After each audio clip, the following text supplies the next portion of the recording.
नमस्कार, आप देख रहे हैं वॉइस ऑफ महाराष्ट्र और मैं हूं आपके साथ साक्षी। शुरुआत करते हैं आज की खास खबर के साथ। पहलगाम आतंकी हमले के बाद देश भर में गुस्सा है और अब इस पर इमाम का भी बड़ा बयान सामने आया है। इमाम ने आतंकवादी हमले की कड़ी निंदा करते हुए पाकिस्तान पर जमकर निशाना साधा। उन्होंने कहा कि आतंक को पालने वाला पाकिस्तान अब खुद टूटने की कगार पर है।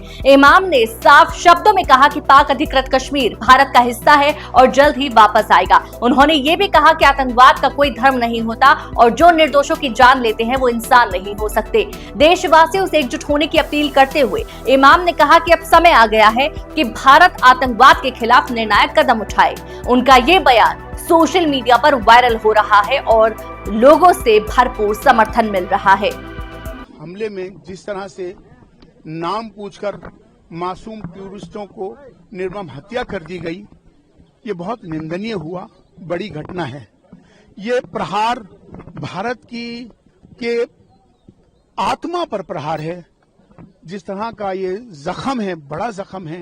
जिस तरह से हमारे देश के प्रधानमंत्री नरेंद्र मोदी जी ने जो कहा कि उन देशों के साथ जब तक बातचीत नहीं होगी कि जब तक वो आतंकवाद को खत्म नहीं कर देते, और जिस तरह से अभी ये सारे मामला जो हुए हैं, जिस पर हमारे भारत ने, हमारी आर्मी ने, फौज ने, सेना ने जो मुकाबला किया और उस मुकाबले के अंदर जो उन्होंने जवाब दिया, ऑपरेशन सिंदूर, ये ऑपरेशन सिंदूर उन विधवाओं के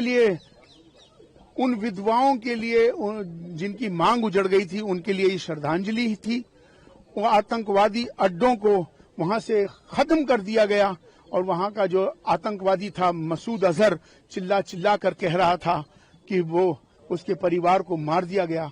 तो मुझे लगता है कि अंजाम उसको पता चल गया है और बहुत सारे आतंकवादी मारे गए हैं, अड्डे नष्ट हो गए हैं, जिसका डिक्लेयर पाकिस्तान ने खुद भी कर लिया है। तो मुझे लगता है कि जो बाकी जो बचे अभी और अड्डे हैं आतंकवादी, उनको भी खत्म करने का वक्त आ चुका है।